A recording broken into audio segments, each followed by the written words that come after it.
I will always love and respect Stan Lee for the wondrous world of fantasy and imagination he introduced to me.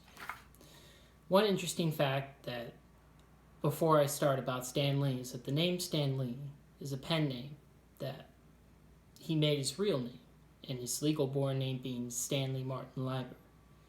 Anyways, my appreciation for Stan Lee started when I was about 11 or 12 years old. My dad had one day taken me to a comic book store. While we were there, he had given me a Spider-Man comic book to read. This was not any ordinary Spider-Man comic book either. It was a Spider-Man comic book written by Stan Lee himself. And as I read the corny dialogue and jokes from that Spider-Man comic, that is the moment when I fell in love with the Marvel Universe, but most of all, Stan Lee. From what is known about his early life, he was born on December 28th, 1922, in Manhattan, New York City. During these early years, as a child, he was influenced by books and movies, the ones concerning Errol Flynn with his heroic roles the most. Errol Flynn played roles such as Robin Hood in The Adventures of Robin Hood, Peter Blood in Captain Blood, and Captain Jeffrey Vickers in The Charge of the Light Brigade. Personally, I have no idea what the last two are, but I thought it justified to highlight the number of heroic roles he played as he gave influence to Stan. When Stan Lee was a teen, he desired to write a great American novel one day and enjoyed writing. He entered a high school essay competition sponsored by the New York Herald Tribune, in which he won for 3 straight weeks. This prompted the newspaper to ask him to let other people win. They also said that Stan should look into writing professionally, and Stan Lee himself that was what changed his life. He graduated high school early and was accepted into the comic book publisher Martin Goodman's company immediately.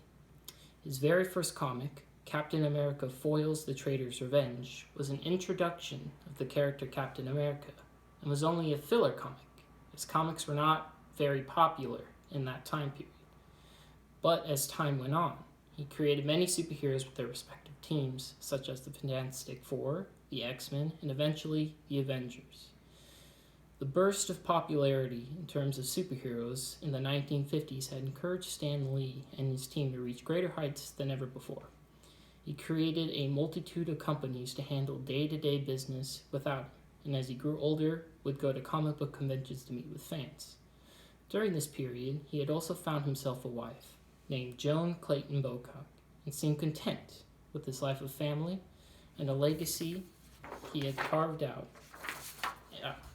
Unfortunately, during the much later years of his life, he would experience his wife's death on July 6, 2017, at age 95, and following that, elder abuse at the hands of his business managers. To specify, it involved Kaya Morgan and Gerardo Alvarez wanting to take advantage of Stan Lee and his large fortune. He passed away on November 12, 2018, at age 95, the same age as his wife when she passed away, leaving behind the Stan Lee Foundation, supporting the literary arts and inspiring young minds across the world. But Stan Lee is never really gone in the world. He continues to live on in the hearts of billions that read his comics and his movies.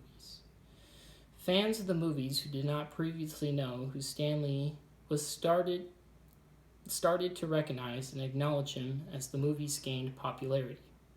Every time we watch the Iron Man or the Avengers film for the umpteenth time, we see him more obviously as a cameo, but less obviously as the guy who indirectly created those films. Stan Lee was proud of the gigantic mark he had made on the world, and throughout his life he had felt nothing but a sense of accomplishment and pride for the work he did. Thank you, Stan Lee, for making me love comics so much. I'll miss you and your goofy cameos in the Marvel movies.